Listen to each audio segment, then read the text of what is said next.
Hello and welcome. The very best position for a consumer would be where a company takes a product that's of high quality, performs very well, and then offers a slightly cut down version at a lower price point. The Qubic QS220 reviewed very well last year when I tested it. It has continued to be a source of enjoyment for myself and my guests who visit. It's operated flawlessly. I read in the comments viewers who think that it would be exactly what's needed for their setup, but the price tag is more than they can budget. Normally, things that are very good might also come with a high cost, so I'm excited that there's another option where you get most of the same experience and quality for less. So welcome to the release day first view of the QS210. When I first heard of 210 and then I saw the price point, I was very happy. I've been testing it for over 1 month, and we will begin by stating the obvious. Immersion is the goal in simulation, right? People spend hours and hours fussing over large and small details to lock our attention to the simulated task. These details also address the reduction of distractions that may pull focus, ensuring that the game sounds crisp while isolating the ambient sounds so we're not distracted. Some even spend hours installing ambient lighting combined with a black panel roof over their sim, ensuring a better peripheral view. Force feedback wheels are critical and make up a huge percentage of the total immersion. Bass transducers let you feel the engine and the bumps, which is very powerful, but as I've come to know, motion, when done correctly, is the last 45% of full immersion that you might be missing. Don't forget that motion systems like this also fully replace the need for bass transducers, which also in turn completely simplifies your installation.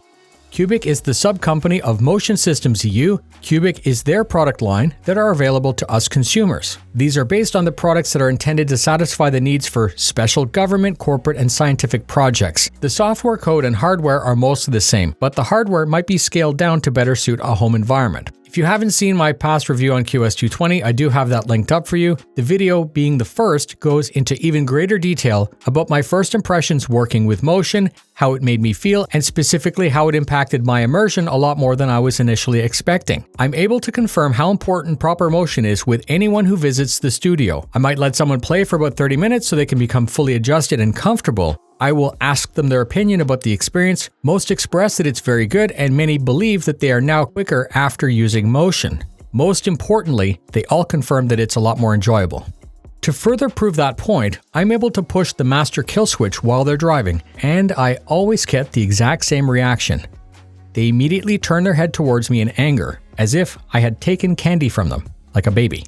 This reaction is the same for everyone, and I also agree that having used motion, then testing the platform with motion disabled, it's really missed, and it's not the same when it's not present. Here are some statistics for you to compare. The original QS220 is a pair of control boxes, each with 2 actuators attached. These are designed to work together, mounted to a suitable sim platform. They achieve 800 millimeters per second of velocity. They achieve 100 millimeters of stroke.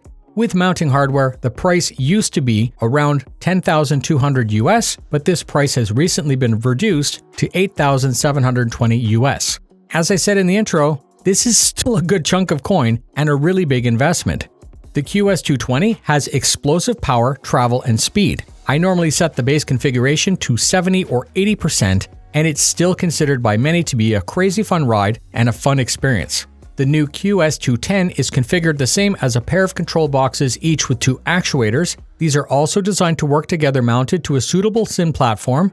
They achieve 400 millimeters of velocity, which is half that of the QS220. They achieve 60 millimeters of stroke, which is 60% that of the QS220. With mounting hardware, this system is 5100, which is 60% that of the QS220. If you're in the market doing your own comparative research, please take the time to go look at the prices and performance, more importantly, of the others in the market.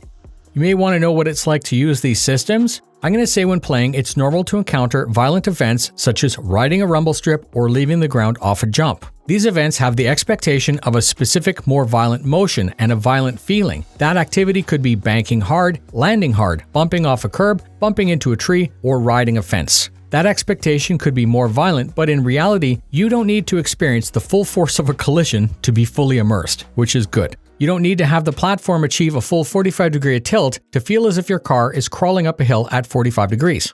So, actuator stroke and specifically how quickly the actuator can change position is a big consideration to achieve the right feeling. More stroke at higher stroke speeds is what separates the systems. So I'm going to say again, if you're in the market, it's super important to look these statistics up. Not all companies make this easy to find, and that's probably for a reason, and I'm going to stop talking about that. Initially, this new feeling of being moved starts off as a big distraction, and your lap times are probably going to be hurt for a lap or two. Lap after lap, you become aware of the changes and movements that are being made, which is the story that's being told to you in real time, the story being told to you by your new platform. With the right system, your platform will constantly tell you about the surface, the angle, and the grip of the road. Standing water on a wet track can be felt as your car hydroplanes. A muddy surface versus loose dirt on a wet or dry rally stage. These become the complete story. Just like when a co-driver is telling you what the next corner is, the system will help you be better. Like any skill, it does take time. My lap times are now even better than they were without motion. My enjoyment and immersion are vastly improved with motion. And just like before, testing this new Qubic system was made possible with my long collaboration with MonsterTech, or MTS for short. I wanted a solid modular simulation system that would let me quickly switch between automotive, fixed, and rotor flight. MTS has been a trusted partner with the channel for over 8 years. You can search for reviews here, and they are linked in the description. Motion is more than just one type of gaming for me anyways. These QS systems support a large list of titles, so being able to change the platform configuration is very important to me. In the studio, I now have 3 different platform configurations at 3 different price points. They can each be converted quickly for play and testing, which helps me help you better. I can choose to drive and then switch to flight, adjust the bindings, and then be ready for takeoff. Qubic software takes care of the setup and the game profile, but it also includes motion compensation to improve your VR experience. It can compensate for your screens being fixed on a stand or attached to the rig. You should have no concerns about these 2 situations. In my experience, adding motion with the QS system does not increase fatigue or nausea in VR. Qubic Manager takes care of firmware updates, custom profiles for one or many users, and will help you identify the status of your gear. The installation was very simple. 2 boxes arrived with briefcase-style handles. The QS210 brain boxes or control cabinets were first mounted securely below the MonsterTech MTS on the lateral bars. The control cabinets have ample clearance in this configuration. Installing a rail-mountable power bar provided me an easy-to-use common power switch. The actuators were attached to the profile rig with the included brackets and hardware. Once in position, the actuator feet were lifted and placed into the included cups. Try to get these feet to fit in the middle of the cup. These 4 cups secure the system in place while allowing for a frictionless surface as the system is doing its thing. The updated MC6 arrived in its own box. The MC6 provides the link between the PC and the system. It connects through USB, but the system is interconnected on its own network. The MC6 also includes the safety kill switch.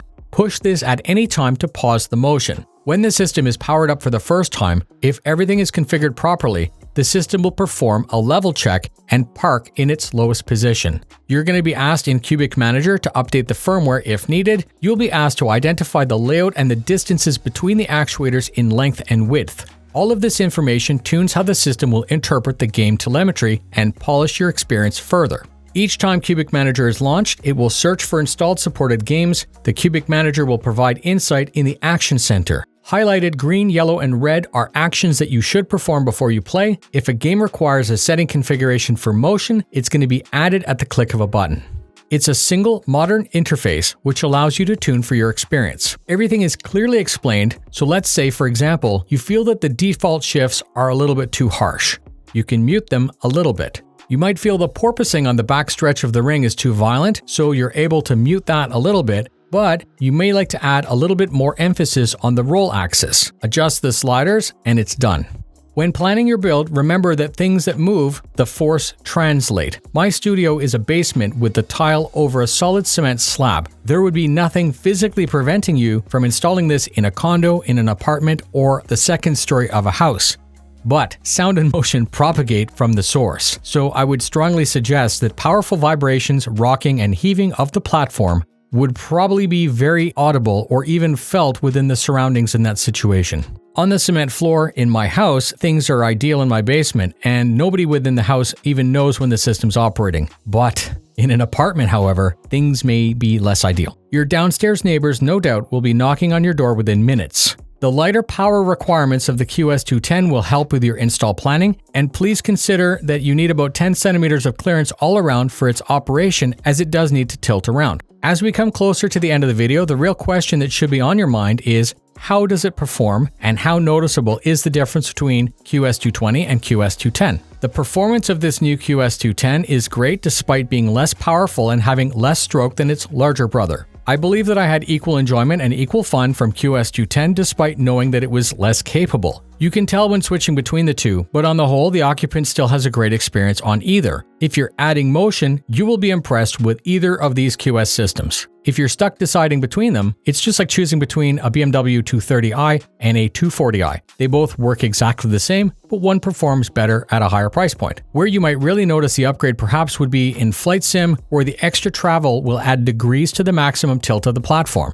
The platform tilt and the extra speed will add to immersion in certain situations. If you plan to run at or above full force, if you own a specifically heavy sim platform, or if you consider yourself to be above average in stature, the QS220 might be better suited for your needs. For the vast majority of users, I believe the new QS210 already exceeds what is needed to achieve a pro-level experience. Its reduced price, ease of installation, and powerful software combine into an appealing upgrade. The QS210 does not invalidate the need for the QS220, especially at the adjusted price point. QS220 offers more tilt and has more heave and more speed, which are noticeable especially in flight sim or specifically violent driving sims such as rally. QS210 fills a gap that's existed in the Qubic ecosystem, and as I continue to test, I continue to be impressed.